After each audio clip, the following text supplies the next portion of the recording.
الحمد لله وحده والصلاة والسلام على من لا نبي بعده وعلى آله وصحبه أجمعين.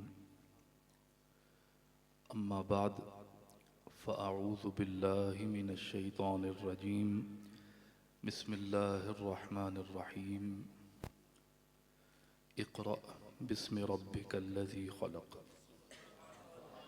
صدق الله مولانا العظيم وصدق رسوله النبي الكريم ونحن على ذلك من الشاهدين والشاكرين. فقد قال الله تبارك وتعالى في شان حبيبه مخبرا وآمرا: إن الله وملائكته يصلون على النبي يا أيها الذين آمنوا صلوا عليه وسلموا تسليما. اللهم صل على محمد وعلى آل محمد وبارك وسلم.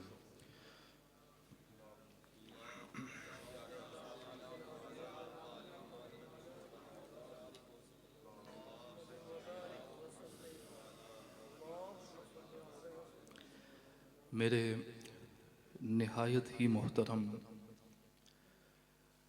آج کی اس عظیم الشان محفل پاک میں جلوہ افروز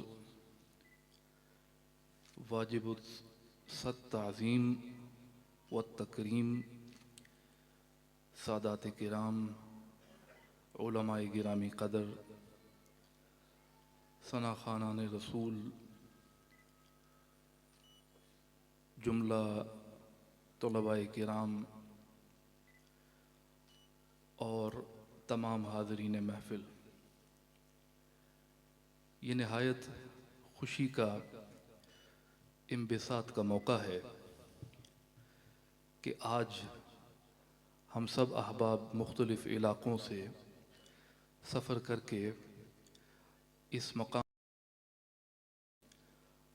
اور ہمارا یہاں جمع ہونا اللہ اور اس کے رسول کی خوشنودی حاصل کرنے کے لیے ہے۔ ابھی مجھ سے پہلے مولانا نے بہت خوبصورت اور جامع گفتگو فرمائی ہے، اور طلباء کرام بالخصوص وہ حضرات جنہوں نے تکمیل درس نظامی کیا ہے، اور بالعموم سب کے لیے بشمول میرے آپ سب کے لیے نہایت ہی جامع اور سمجھنے والا بیان تھا کہ انہوں نے کسی پہلو کو تشنائے بیان نہیں چھوڑا۔ اللہ تبارک و تعالی ان کے علم میں، عمل میں اور ان کی حیات میں برکتیں اور زیادتی عطا فرمائے۔ حضرات کرام، میں ابتدا میں کچھ باتیں کروں گا اور اس کے بعد بنیادی طور پر میرا مقصد میرے جد اعلیٰ حضرت سیدنا پیر مہر علی شاہ صاحب رضی اللہ تعالیٰ عنہ آپ کی تصانیف لطیف جو آپ نے اپنے قلم سے لکھی ہیں ان کا مختصر سا تعارف پیش کرنا ہے۔ اس کی وجہ بالخصوص میں یہ سمجھتا ہوں کہ اس دور میں ایک طالب علم دین کا ہونے کی اعتبار سے ہمیں وہ پیغام سمجھنا چاہیے کہ دیکھیں، ہم اتنی مشکل سے محنت کر کے اساتذہ کے سامنے بیٹھ کر زانوِ تلمس طے کرتے ہیں اور بالآخر اس نتیجے پر پہنچتے ہیں کہ ہمیں دستار فضیلت حاصل ہوتی ہے، علم حاصل ہوتا ہے۔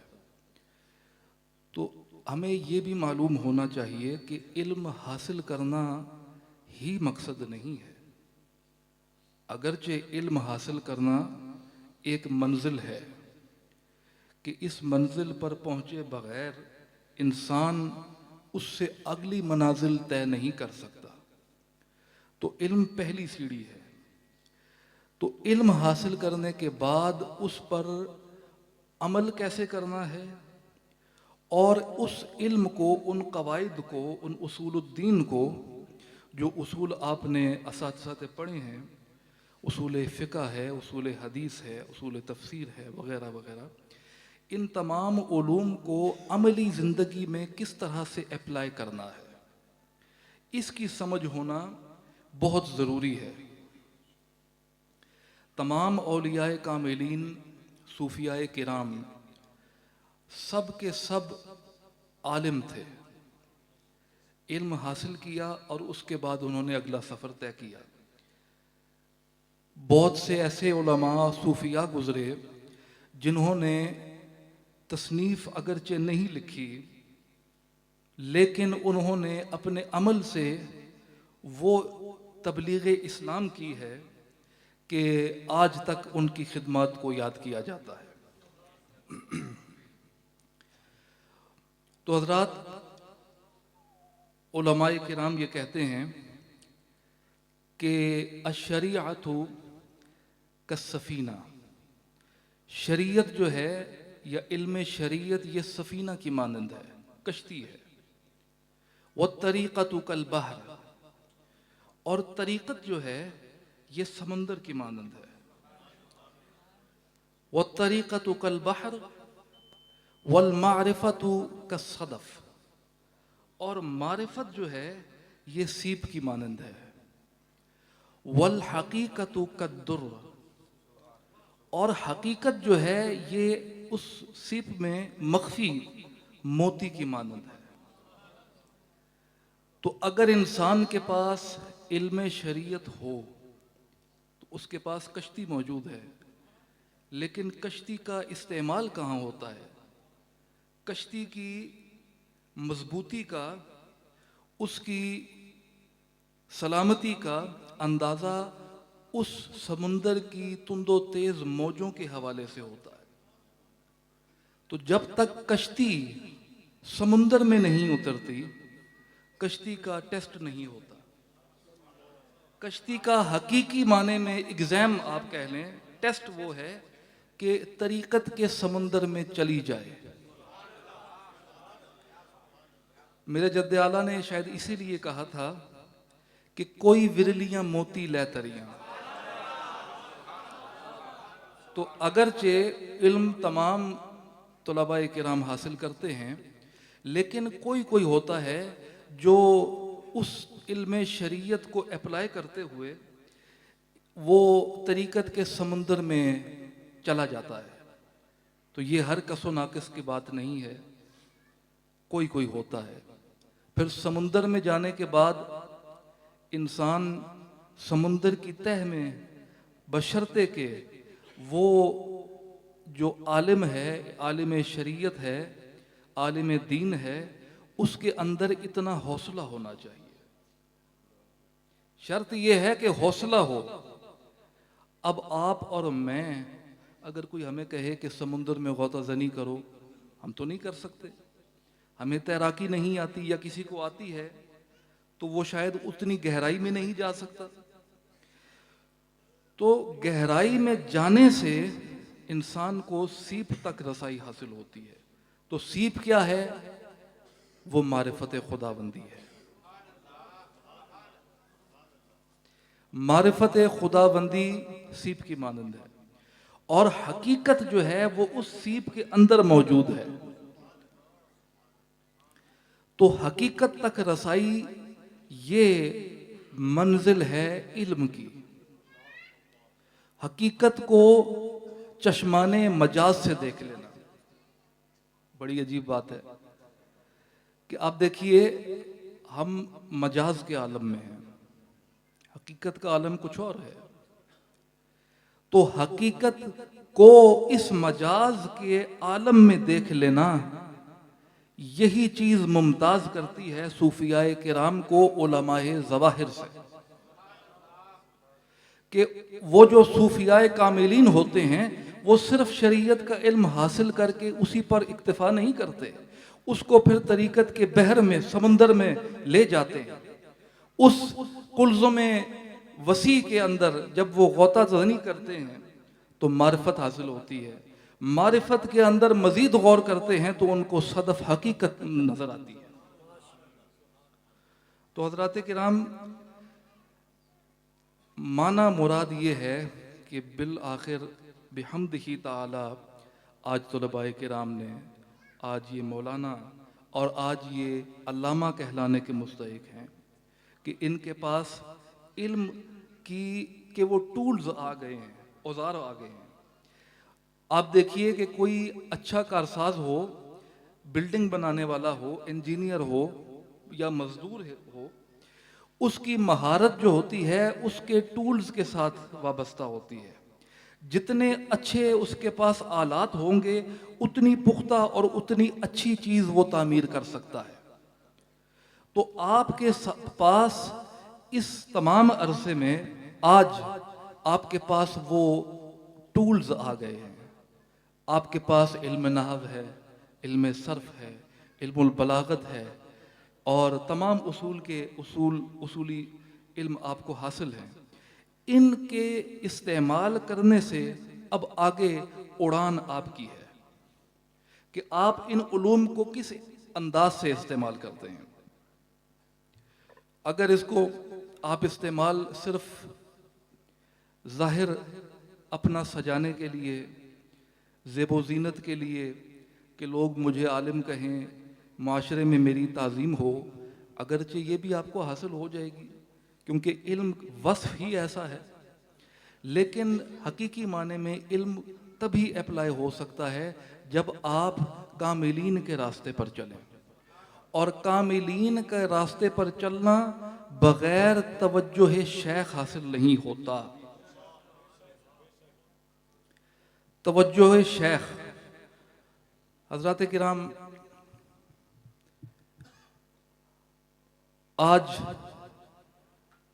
امت مسلمہ کو جس چیز کا سامنا کرنا پڑ رہا ہے اور جن مسائل میں مبتلا ہے، میں سمجھتا ہوں کہ اس کی بنیادی وجہ عدم عمل ہے۔ عمل نہ کرنا ہمارے مسائل کی جڑ ہے۔ علامہ نے، مجھے ایک شعر یاد آ گیا علامہ کا، علامہ نے شاید اسی لیے کہا تھا، فرماتے ہیں کہ یہ حکمت ملکوتی، یہ علم لاہوتی، یہ علوم ظاہریہ باطنیہ جتنے ہیں، یہ حکمت ملکوتی، یہ علم لاہوتی، حرم کے درد کا درما نہیں تو کچھ بھی نہیں، یہ ذکر نیم شبی، یہ مراقبے، یہ سرور، تیری خودی کے نگہباں نہیں تو کچھ بھی نہیں۔ اور خرد نے کہہ بھی دیا لا الہ تو کیا حاصل، دل و نگاہ مسلمان نہیں تو کچھ بھی نہیں۔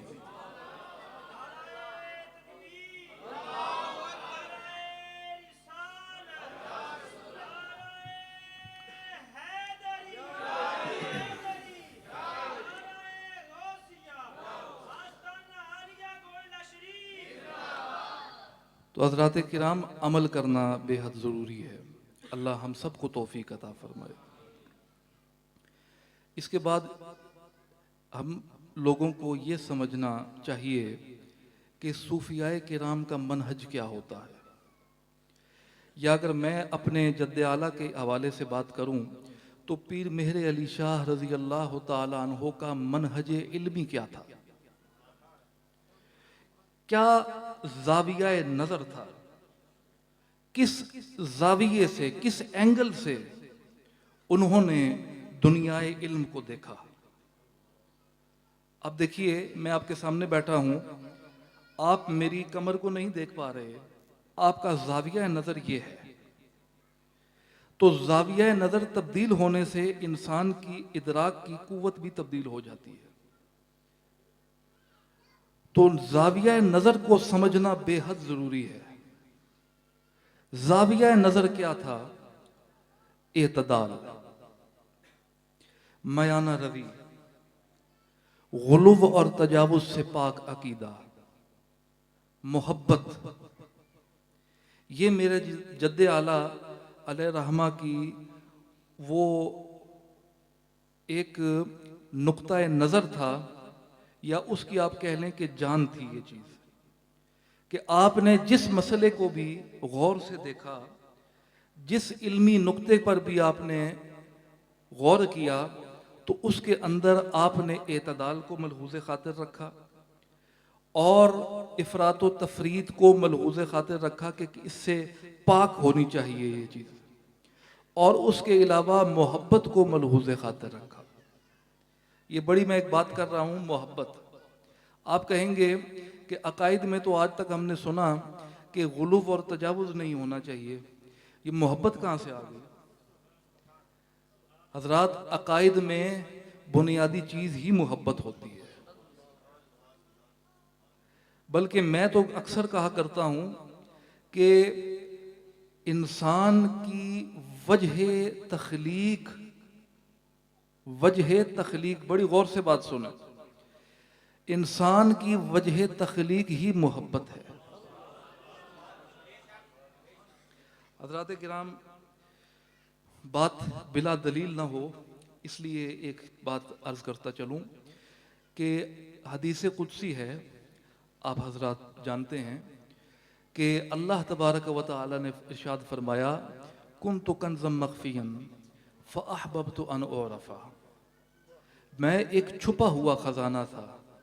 عام طور پر ترجمہ یہ کیا جاتا ہے کہ پس میں نے پسند کیا کہ مجھے پہچانا جائے، لیکن غور کرنے کی بات یہ ہے یہاں پسند کا معنی تو نہیں ہونا چاہیے اگر لغوی اعتبار سے، لفظی اعتبار سے دیکھا جائے۔ اللہ تو فرما رہا ہے فَأَحْبَبْتُ، لفظی کیا معنی ہوگا؟ میں نے محبت کی۔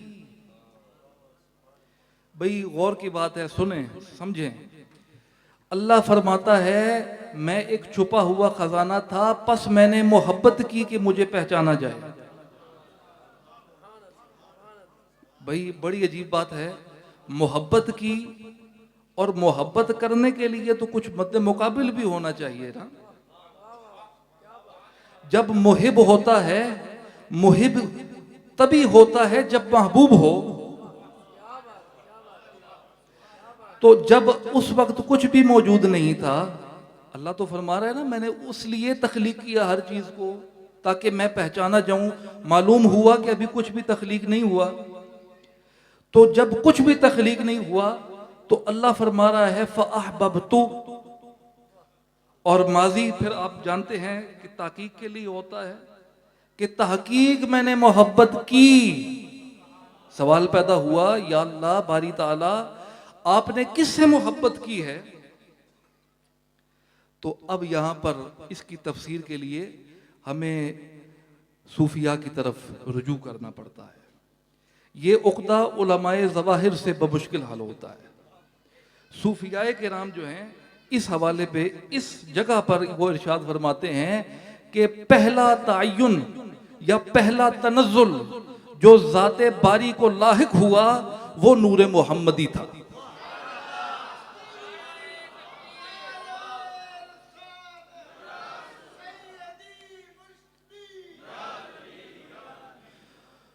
تو گویا اللہ نے، اور حضور کا وہ فرمان کہ اللہ نے میرا نور اپنے نور سے تخلیق فرمایا، من نور ہی کا مرجع اللہ کی ذات ہے، تو معلوم یہ ہوا کہ اللہ کی جو صفات ہیں، جو تجلیات ہیں، ان کا جو پہلا تنزل مخلوق میں نظر آتا ہے تو وہ ہمیں تاجدار مدینہ کی ذات میں نظر آتا ہے۔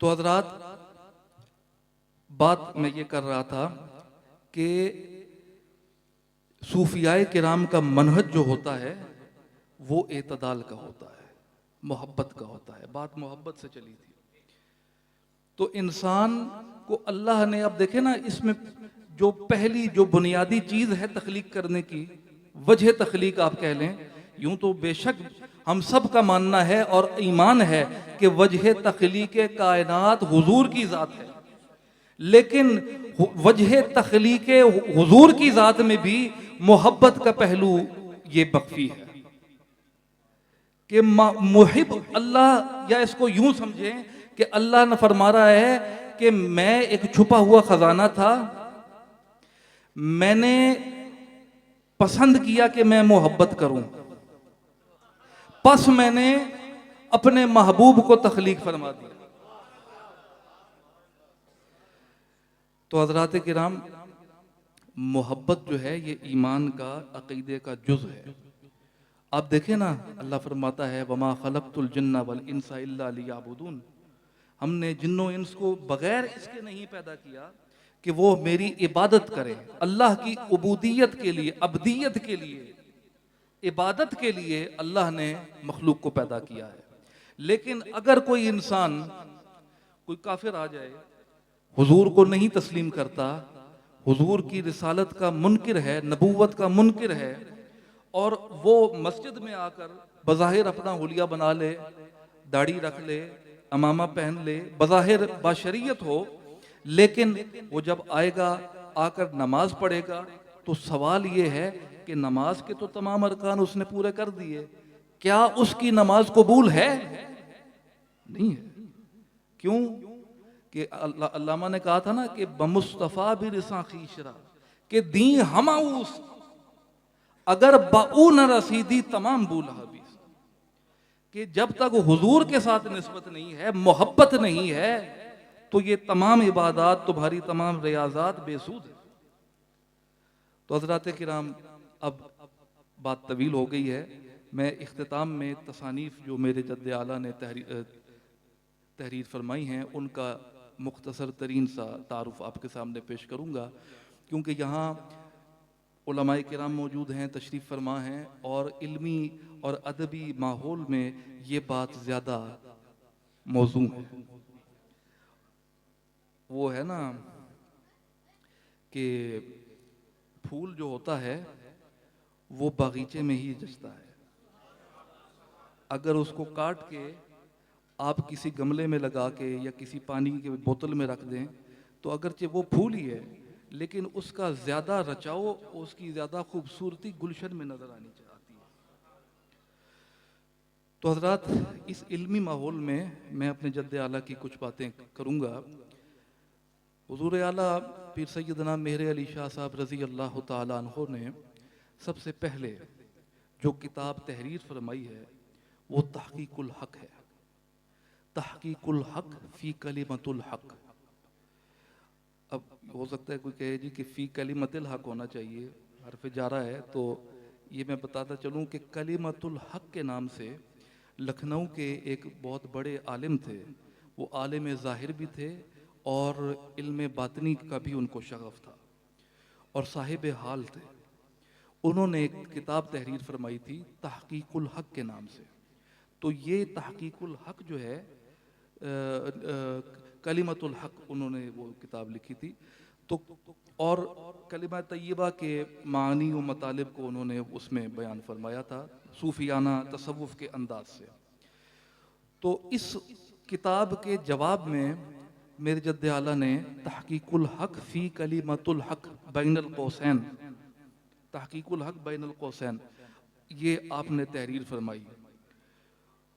بنیادی طور پر اس کے مندرجات تو بہت زیادہ علمی اور اس میں بہت زیادہ تفصیل ہے، اختصار کے ساتھ اس میں میرے جد اعلیٰ نے کلمہ طیبہ کے معنی پر گفتگو فرمائی، اور صوفیاء کرام کے درمیان جو دو چیزیں یا دو عقائد آپ کہہ لیں، دو نظریے آپ کہہ لیں توحید کے، وہ آپ نے بیان فرمائے، اور اس کے بیان کرنے میں آپ نے وہ درست پہلو جو ہونا چاہیے اور جو ہے صوفیاء کرام کا، وہ آپ نے اس کو آشکار کیا، مبرہن کیا۔ تو یہ آپ کی پہلی تحریر تھی، پہلی کتاب تھی، اور اس کے مندرجات جو ہیں خالصتاً تصوف سے تعلق رکھتے ہیں۔ اس کو پڑھنے کے لیے آپ کسی عالم ظاہر کے ساتھ کسی ایسے باذوق عالم دین سے پڑھیں جو باطنی علوم سے کے ساتھ بھی وہ ایک تعلق رکھتا ہو۔ اس کو پڑھنے کے لیے ان کے پاس آپ رجوع کریں۔ تو اس میں بنیادی طور پر وحدت الوجود کی آپ نے بات کی، وحدت الشہود کی بات کی، اور آپ نے یہ بیان فرمایا کہ وہ جو مولانا لکھنؤ کے تھے عبد الرحمن صاحب رحمۃ اللہ علیہ، ان کا اسم گرامی تھا، انہوں نے یہ نقطہ نظر پیش کیا تھا کہ لا الہ الا اللہ، وہ وحدت الوجود کے قائل تھے، وجودی تھے، تو انہوں نے یہ نقطہ نظر پیش کیا تھا کہ اللہ تعالی ہر چیز ہر جگہ موجود ہے، اور یہ جو کچھ ہمیں نظر آ رہا ہے یہ وہم ہے، یہ خیال ہے، اس کی حقیقت نہیں ہے۔ تو حقیقت میں وہی ہے، اور اس اتنے غلبہ وجود کی وجہ سے، وجودی غلبے کی وجہ سے انہوں نے یہ بیان کر دیا کہ الہ، جو لفظ الہ ہے نا، لا الہ الا اللہ میں جو لفظ الہ ہے، اس سے مراد اصنام بھی ہیں، اصنام یعنی بت۔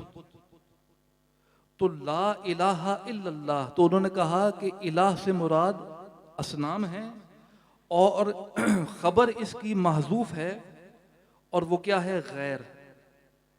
فرمایا کہ معنی اس کا یہ ہوا کہ لا الہ الا اللہ کا معنی یہ ہے کہ کوئی چیز بھی، کوئی بت بھی سوائے اللہ کے موجود نہیں ہے مگر اللہ۔ تو اس سے معنی مراد یہ ہوتا تھا کہ تمام بت جو ہیں یہ بھی بظاہر اللہ ہیں، نعوذ باللہ۔ یہ ایک ان کا نظریہ تھا، اور ان کا اگرچہ علماء ظواہر نے ان پر فتویٰ لگائے، فتاویٰ ان پر لگائے کفر کے، لیکن میرے جد اعلیٰ رضی اللہ تعالیٰ عنہ، وہ جو میں نے بات کی نا کہ اعتدال کی، محبت کی، مایانہ روی کی، تو آپ نے ان پر کفر کا فتویٰ نہیں لگایا، آپ نے یہ بات بیان کی کہ ان پر غلبہ حال کی وجہ سے اور غلبہ توحید وجودی کی وجہ سے انہوں نے یہ بات کر دی ہے، ان کو غلط فہمی ہوئی ہے، تو ان کی درستگی کرنے کے لیے آپ نے یہ کتاب تحریر فرمائی۔ تو آپ نے اس میں یہ بیان فرمایا کہ کلمہ یہ وحدت الوجود اور وحدت الشہود یہ عام ان عوام کی بات کے لیے بات نہیں ہے، عوام کے لیے وہ توحید شرعی ہی کافی ہے کہ جو عقائد ہمیں علماء ظواہر نے ہمیں بیان کیے ہیں، عام عوام کے لیے وہی کافی ہے، اسی پر ایمان رکھنا چاہیے، اور ان چیزوں میں نہیں پڑھنا چاہیے، یہ خواص کی باتیں ہیں۔ اس کے بعد جب فتنہ قادیانیت رونما ہوا تو آپ کی فتنہ قادیانیت کے جواب میں پہلی کتاب ہدیۃ الرسول ہے، فارسی میں آپ نے اس کو تحریر فرمایا، اور اس میں اس وقت مرزا غلام احمد قادیانی نے جو دعویٰ کیے تھے ان کا رد بلیغ فرمایا، اور اس کے اندر انہوں نے طریقہ یہ آپ نے استعمال فرمایا کہ کتاب کو 2 جزوں میں، اجزاء میں آپ نے تقسیم کیا۔ ایک جز جو تھا، جو پہلی جز ہے، وہ 10 اصولوں پر منحصر ہے۔ 10 اصول آپ نے بیان فرمائے کہ مثال کے طور پر عربی زبان کیوں سمجھنا چاہیے۔ آپ نے فرمایا کہ عربی زبان کو سمجھنا امت مرحومہ کے لیے واجب بالکفایہ ہے، کہ اس کے سمجھے بغیر انسان نہ قرآن سمجھ سکتا ہے نہ حدیث سمجھ سکتا ہے۔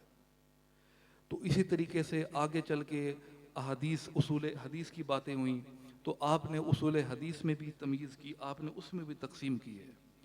آپ نے فرمایا کہ اصول حدیث جو یعنی احادیث جو رسمی طریقے سے بھی ہوں اور کشفی طریقے سے بھی ہوں، یہ صوفیاء کی بات کر رہا ہوں، عام یہ علماء کی بات نہیں ہے یا ہماری بات نہیں ہے، یہ اللہ کے مقبولین کی بات ہے، کہ وہ کہتے ہیں کہ ایک ہوتی ہے حدیث رسمی، جو احادیث آپ نے پڑھی ہیں، ابھی صداقت شاہ صاحب انہوں نے آپ کو پڑھائی ہیں، تو یہ تو احادیث ہو گئی رسمی، یعنی اس میں اسماء و رجال کا ہم خیال رکھتے ہیں، اسناد کا ہم خیال رکھتے ہیں، پھر اس کی صحت دیکھتے ہیں، تو یہ تمام جزیات جو اصول حدیث کی ہیں۔ لیکن اولیاء جو ہوتے ہیں، صوفیاء کاملین جو ہوتے ہیں، وہ روحانی اس مقام پر پہنچے ہوئے ہوتے ہیں، اس بالیدگی اور اس عروج پر فائز ہوتے ہیں کہ ان کو اگر کوئی چیز یا کوئی مشکل پیش آ جائے اور یہ بات معلوم کرنا ہو کہ یہ حدیث درست ہے یا نہیں درست، تو وہ توجہ کرتے ہیں حضور کی بارگاہ میں۔ کیا خوبصورت بات ہے، سبحان اللہ، کیا مقام حاصل ہے اللہ کے ان نیک لوگوں کو کہ وہ حضور کی بارگاہ میں رجوع کرتے ہیں اور حضور کی طرف سے ان کو یہ ارشاد ہو جاتا ہے کہ اگر حضور مثال کے طور پر کہیں کہ ایک حدیث ہے، اس کو علماء ظواہر نے، محدثین نے اس کو صحیح قرار دیا ہے، لیکن صوفیاء کہتے ہیں کہ اکثر اوقات یہ بھی ہو جاتا ہے کہ حضور فرماتے ہیں یہ حدیث صحیح نہیں ہے، اگرچہ کتابوں میں وہ صحیح ہے۔ اور کئی مقامات پر یہ ہوتا ہے کہ حدیث ضعیف ہوتی ہیں، حتیٰ کہ موضوع ہوتی ہیں، لیکن ان کو حضور فرما دیتے ہیں ان کے بارے میں کہ یہ میں نے کہا ہے۔ یہ کشف کے ساتھ تعلق ہے اس کا، اور یہ اس کے بارے میں حضور اعلیٰ نے خالصتاً جو بات گفتگو کی ہے اس کتاب میں، آپ نے اور دیگر کتب میں آپ نے شیخ اکبر محی الدین ابن عربی علیہ رحمہ کے حوالے سے اور امام جلال الدین سیوطی علیہ رحمہ کے حوالے سے آپ نے بات کی ہے، اور آپ نے اس پر قواعد اور ضوابط بھی عائد کیے کہ کون سا کشف قبول ہے، کون سا غیر قبول ہے۔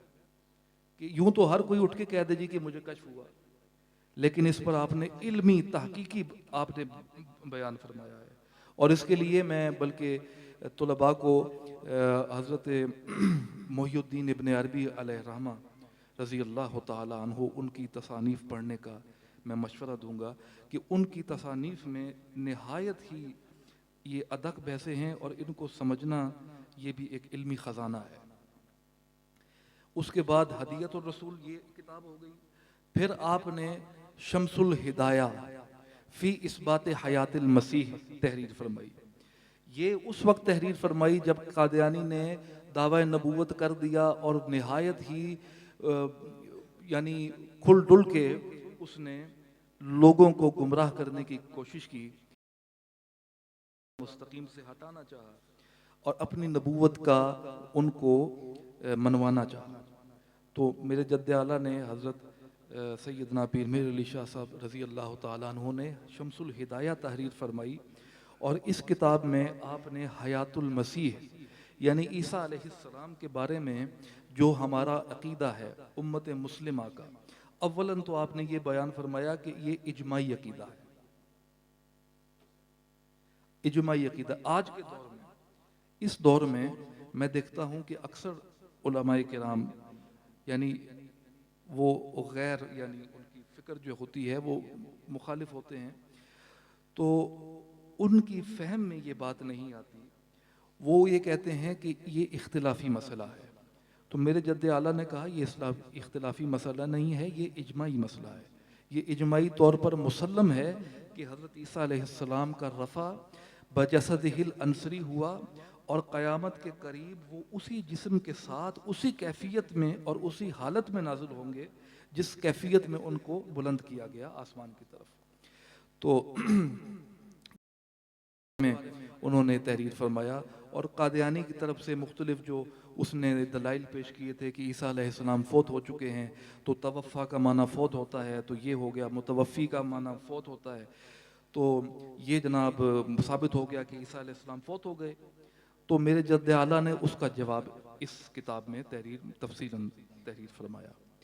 اس کے بعد اس کتاب کے جواب میں مرزا غلام احمد قادیانی کا ایک مرید تھا، اس کا ایک چیلا تھا احسن امروہی، اس نے کتاب تحریر فرمائی شمس بازغہ در جواب شمس الہدایہ، کہ شمس بازغہ کے نام سے اس نے کتاب لکھی، اور اس کتاب میں اپنی طرف سے اس نے شمس الہدایہ میں پیر میر علی شاہ صاحب رضی اللہ تعالیٰ عنہ کے قائم کردہ دلائل کو رد کرنے کی کوشش کی، اور اپنے حوالے سے ان کا جواب پیش کیا۔ تو جب یہ کتاب حضور اعلیٰ تک پہنچی، فارسی کتاب میں، فارسی زبان میں یہ کتاب ہے، آج کل جو یہ روحانی خزائن کے جلدیں ہیں ان میں یہ کتاب اردو میں ہے، جبکہ حقیقت میں یہ اصل میں فارسی ہو گئی ہے. تو بہت نادر و شادر کہیں دستیاب ہو جائے، میرے پاس موجود ہے، فارسی زبان میں ہے. تو اس کے جواب میں آپ نے، میرے جد اعلیٰ نے سیف چشتیائی تحریر فرمائی. یہ آپ کی رد مرزائیت میں تیسری کتاب ہے. تو بنیادی طور پر آپ نے رد مرزائیت میں کتنی کتابیں لکھی؟ 3 کتابیں. پہلی ہدیت الرسول ہے، دوسری شمس الہدایہ، پھر تیسری سیف چشتیائی. اور جب سیف آ جاتی ہے، اور سیف بھی حیدر کرار کی ہو، تو پھر حق و باطل کی تمیز ہو جاتی ہے. حق ایک طرف، باطل دوسری طرف ہو جاتا ہے. تو حضرات، یہ 3 کتابیں آپ نے اس حوالے سے تحریر فرمائیں. اور اس کے بعد نہایت ہی وہ جو ایک فقہی مسائل پر مبنی آپ نے اعلاء کلمۃ اللہ فی بیان ما احل بہ لغیر اللہ، اس پر آپ نے تحریر فرمایا کہ، اور اس میں قربانی کے، ذبح کے جو مختلف مسائل ہیں، اور اکثر جو اہل عقیدت ہوتے ہیں، اہل محبت اور اہل نسبت ہوتے ہیں، وہ مثال کے طور پر اپنے شیخ کے حوالے سے، یعنی اگر کوئی جانور پالتے ہیں تو اس کو منسوب کر دیتے ہیں اپنے شیخ کے ساتھ کہ یہ میرے شیخ کے نام کا یہ جانور ہے، یعنی اس کو میں ذبح کروں گا اپنے شیخ کے نام پر. یعنی شیخ کے نام پر سے مراد یہ ہے کہ اس کا ثواب جو ہے میں اپنے شیخ کو ملک کرتا ہوں. تو عام طور پر یہ سمجھا جانے لگا کہ غیر اللہ کا نام آ گیا ذبح کے وقت، تو غیر اللہ کا نام آ گیا تو وہ چیز تو حرام ہو گئی، وہ چیز تو حلال نہ رہی. تو اس پر میرے جد اعلیٰ نے نہایت ہی عالمانہ، فاضلانہ بحث فرمائی، اور دلائل قاطعہ سے، براہین واضحہ سے، قرآن و سنت سے آپ نے استدلال کیا، اور اس چیز کو ثابت کیا کہ یہ چیز اگر یعنی یوں ہے، اور کو باطل میں آپ نے تمییز کی. اسی طرح نظر کے مسائل، استعانت کے مسائل، اعانت کے مسائل، اور ان چیزوں پر اس کتاب میں آپ نے تفصیلی بحث فرمائی ہے. اس کے علاوہ الفتوحات الصمدیہ آپ کی تصنیف ہے. اس کے اندر یہ در حقیقت وہ غیر مقلدین حضرات کی جانب سے جو 10 اعتراضات میرے جد اعلیٰ پر وارد کیے گئے، یعنی میرے جد اعلیٰ لاہور میں ایک جامع مسجد ہے، دارالعلوم نعمانیہ جامعہ ہے، وہاں آپ ایک دفعہ تشریف لے گئے اور علماء کرام کی محفل تھی، اور آپ نے وہاں تقریباً 2 یا 3 دن وہاں قیام بھی کیا، اور نہایت ہی خوبصورت اور ایسی محفل تھی کہ اس کو میں کیا بیان کروں.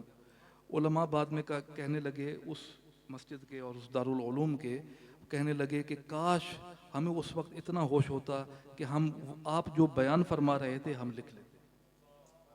یعنی آپ اس بام عروج پر علم کے پہنچ کر آپ وہ بیان کر رہے تھے کہ وہ علماء کرام فرماتے ہیں جو اس وقت موجود تھے، وہ فرماتے ہیں کہ کاش ہم اس کو لکھ لیتے، انتہائی علمی خزانہ ہمارے ہاتھ سے ضائع ہو گیا. تو اس وقت اس محفل میں غیر مقلدین حضرات بھی موجود تھے، تو غیر مقلدین حضرات کی جانب سے سوالات کیے گئے. میرے جد اعلیٰ تو اس سے پہلے واپس آ گئے، لیکن اس کے بعد آپ کے واپس آنے کے بعد وہاں کچھ لوگوں نے اعتراض کیا، اور انہوں نے کہا کہ انہوں نے 10 سوال کیے، مختلف علوم سے ان کا تعلق تھا، حتیٰ کہ یعنی جتنے بھی علوم ہیں، انجینئرنگ کے علوم ہیں، یہ علم الفلکیات ہیں،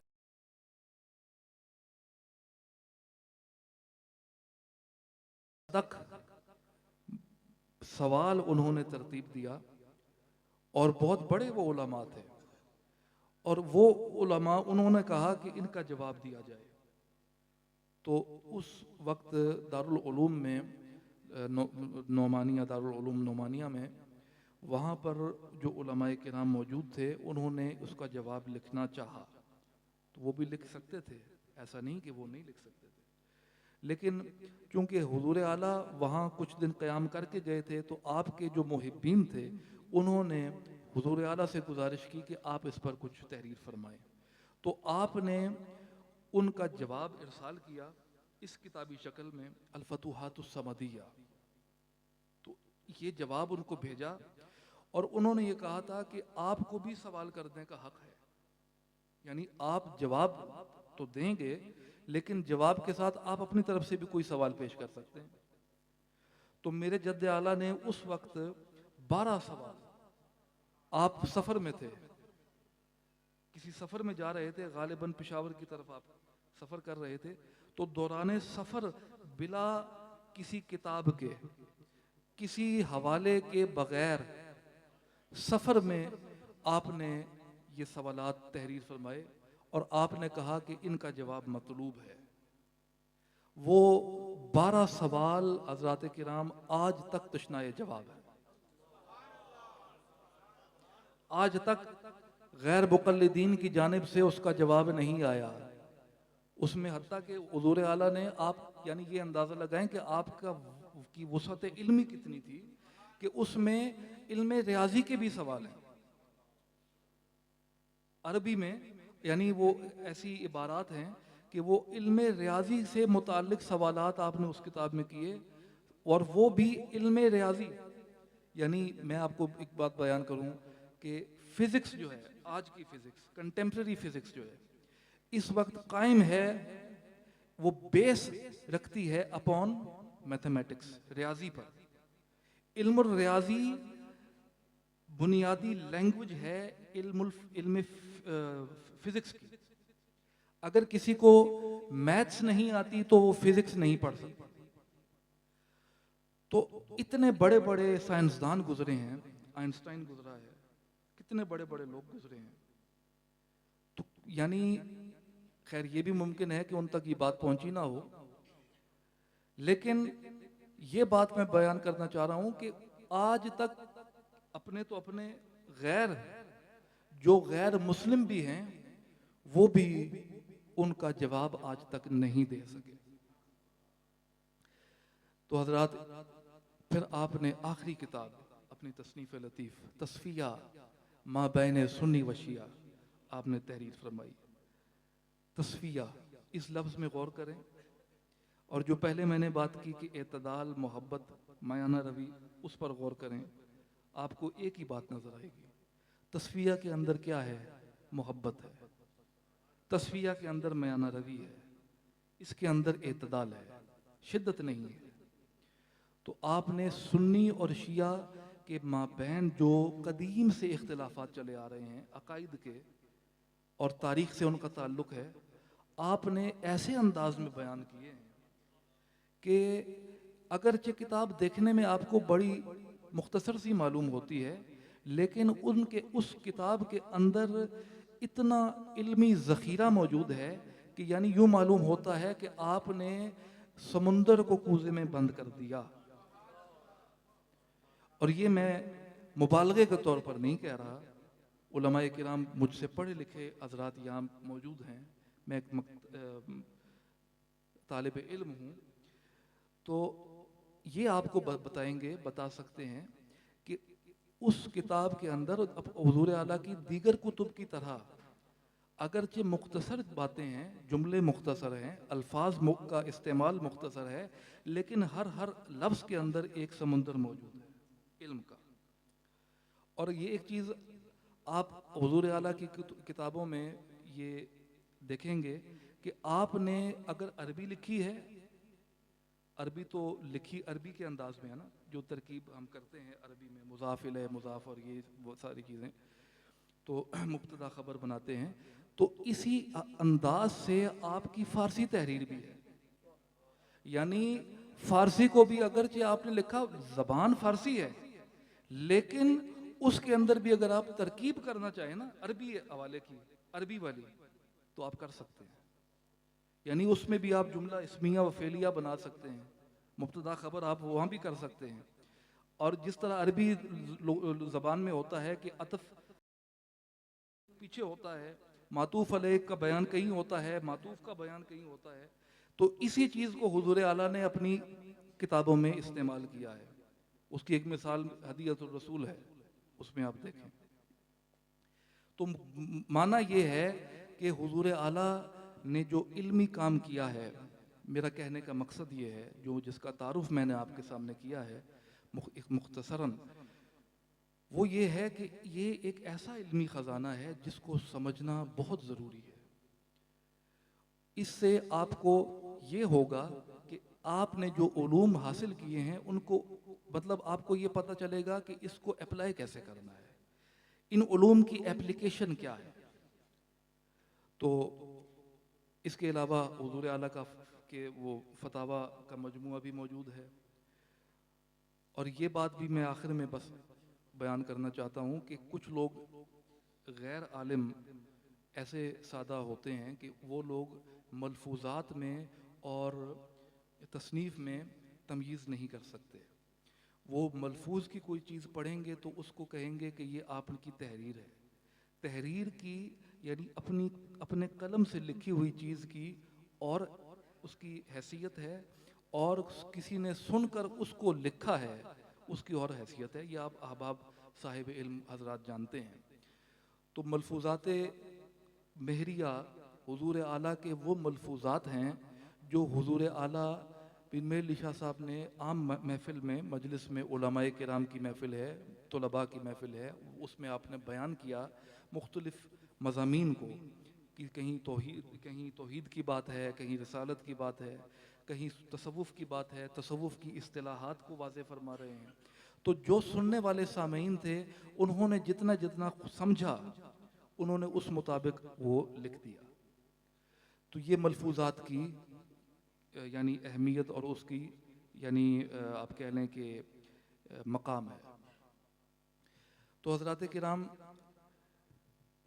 میں نہایت مبارکباد کا مستحق سمجھتا ہوں. میں جتنا کہوں اتنا کم ہے کہ جو طلباء آج فارغ التحصیل ہوئے اور جن طلباء نے آج قرآن مجید فرقان حمید کو اپنے سینوں میں محفوظ کیا، یہ تو خوش نصیب ہیں ہی، لیکن کیا ہی خوش نصیب ہیں ان کے والدین کہ جن کی تربیت نے، جن کے گھر کے ماحول نے ان کو وہ سہولیات عطا کی کہ اس کے اندر رہتے ہوئے ان کے دلوں میں محبت علم کی پیدا ہوئی، اور علم کی محبت پیدا ہونے کی وجہ سے انہوں نے رجوع کیا اس جامعہ کی طرف. اور پھر میں سید صداقت شاہ صاحب کو مبارکباد کا مستحق سمجھتا ہوں، اور تمام علماء کرام جو یہاں مدرسے میں پڑھاتے ہیں، تمام اساتذہ کرام، کہ انہوں نے تمام تر توجہات کو آپ پر صرف کیا. آپ کو انہوں نے اپنے علم کا جو ورثہ تھا آپ تک انہوں نے منتقل کیا. آگے اس کی حفاظت کرنا، اس کو کما حقہ اپلائی کرنا، یہ آپ پر ہے. اللہ تعالیٰ آپ کو صراط مستقیم اور اعتدال کے راستے پر چلنے کی توفیق عطا فرمائے. آخر میں ایک بات کروں گا محبت کی. حضرات، محبت اپنے دلوں کو سخت نہ ہونے دیں. آج کا دور، آج کا ماحول، چاہے علمی ہو غیر علمی ہو، ہر حوالے سے نفسا نفسی کا عالم ہے. ہر بندہ ذریعہ معاش کے لیے وہ کوشش کرتا ہے، مشکلات ہیں، ہر بندہ پریشان حال ہے. ہم تو سنتے ہیں لوگوں کی باتیں، تو ہمیں معلوم ہے کہ لوگ کس قدر پریشان ہیں، اور پریشان ہونا بھی چاہیے کہ ملک کے حالات ایسے ہیں. لیکن لا تقنطوا من رحمت اللہ، اللہ کی رحمت سے نا امید نہیں ہونا چاہیے. کوشش کرنی چاہیے کہ انسان اللہ کو راضی رکھے. اور دیکھیے، یہ دنیا تو ہے ہی دار امتحان. آج آپ نے امتحان دے کے یہ سند حاصل کی، کل ہم سب نے اس دار امتحان سے جانا ہے اور اپنا نامہ اعمال لے کر جانا ہے. تو آپ یہ ملحوظ خاطر رکھیں کہ جتنا آپ نے علم حاصل کیا ہے، آپ کل حضور کے سامنے، صاحب شریعت کے سامنے، حضور کے سامنے جب ہم حاضر ہوں تو ہمارے سر ندامت سے نہ جھکیں، ادب و تعظیم سے جھک جائیں، ندامت سے نہ جھکیں کہ یا رسول اللہ ہم نے تو آپ کے دین کا علم حاصل کیا لیکن ہم اس کو اپلائی نہیں کر سکے، اس کے ذریعے ہم نے انتشار پیدا کیا. ہم یہ نہ کہیں، ہم کہیں یا رسول اللہ ہم نے لوگوں کو جوڑا ہے، آپ کا علم، آپ کے دین کا علم ہم نے حاصل کیا، ہم نے لوگوں کے اندر محبت ڈالی، لوگوں کے اندر اخوت کا، بھائی چارے کا ہم نے پیغام ڈالا ہے. تو لوگوں کو ملانے کی کریں، جدا کرنے کی کوشش نہ کریں. تو شاہ صاحب اللہ ان کو ان کے علم و عمل میں برکتیں عطا فرمائے. صد ہا مبارک کے مستحق ہیں. وہ عارف کھڑی نے کہا تھا کہ مالی دا کم پانی لانا پر پر مشکاں پاوے، مالی دا کم پانی پانا پر پر مشکاں پاوے تے مالک دا کم پھل پھل لانا لاوے یا نہ لاوے.